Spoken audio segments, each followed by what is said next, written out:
I'm joined by Robert Fox now, as I mentioned a moment ago, defence editor of The Standard, to talk about this big display of power that we're going to see today, in China from President Xi Jinping and his administration. Robert, good afternoon to you. Thanks for joining me. Good afternoon, Sheila. What's it for? What is he trying to tell us? It's a great big show, and it's a great big show to show the West, and it is the West, not just America.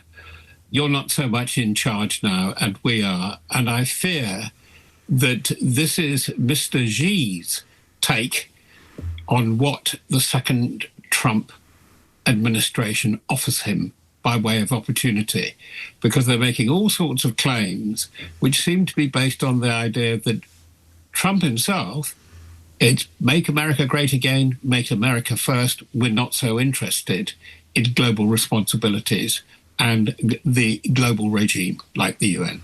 And so China says, now is our moment, step in, and off we go. Yes. And it's very clever the way he's put it, because it's hard cop, soft cop, if I could put it like that. It would say, yes, big embrace. They're not exactly known for their full democratic credentials. All his guests there, if I can put it like that. A lot of glad handing of Putin. But Putin quite clearly wants a lot from him. And he is demanding quite a lot from Vladimir Putin. There's been a big gas deal that has just come up on one of the agencies, one of the big pipelines going east, not as it was expected to do, to go into Europe. And Putin really wants to ensure that he can make good on his bluster, and he's been blustering a lot around this visit. Help me win in Ukraine.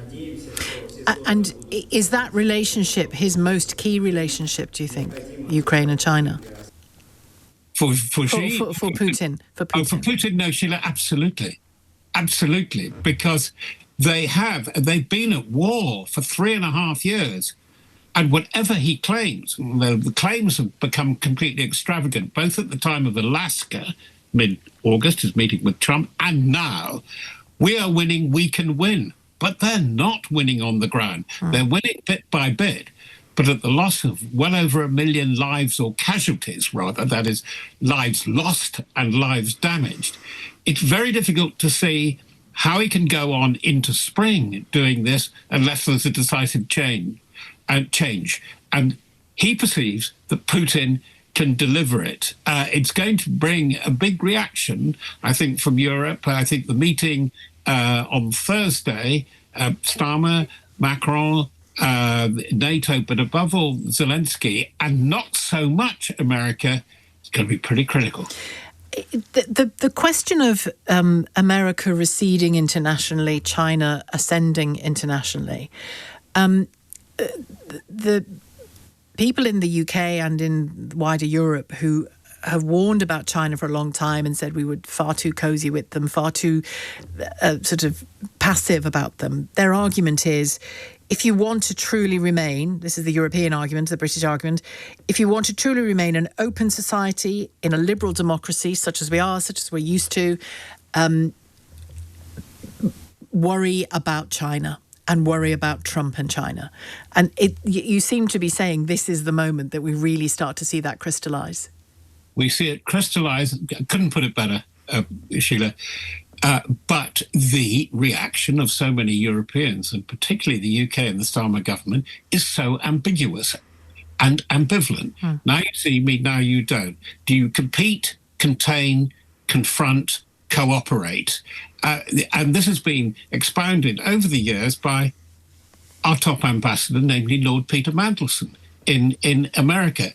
It's a head scratcher. It's not really clear what we want. China is pretty clear. It wants Europe as a market, but it doesn't want European values, or the values we signed up to with America since 1945. And it's a commemoration of the 1945 anniversary that we're having the big parade tomorrow in Beijing. We're not going to do it to your rules anymore. And I think it's very important. But behind the triumphalism, all the way around, there are quite embarrassing or quite difficult facts. One is the demographic decline. of China, which has started. It's not really showing yet, but it's going to show quite soon. Neither of these two economies, by that I mean Putin's Russia, but above all China, is quite as healthy as they would like us to believe. And I was reading as well this morning, which I found fascinating, because every country will see a war, World War II is what I'm talking about, through their own lens and through their own perspective and their own experience. President Xi is describing China's victory at the end of World War II against Japanese expansionism and imperialism, that he won the war. He won the war. Whereas we see it rather differently, don't we? Well, China was very important, but here's the embarrassing fact where they've mucked around with history again. Unfortunately, it was the nationalists of the Chinese that were the allies of America. Yeah, China did suffer brutally, not hugely, almost the same numbers, but not quite as Russia. He has a point and he doesn't have a point, because the people who won are the people who had to flee when they lost the Civil War to Taiwan. Inconvenient fact. And how do we interpret the presence of Kim Jong Un, North Korea's leader?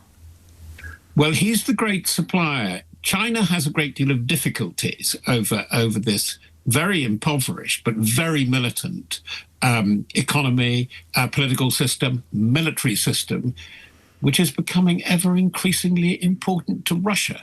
They've been giving a lot of ammunition, first of all.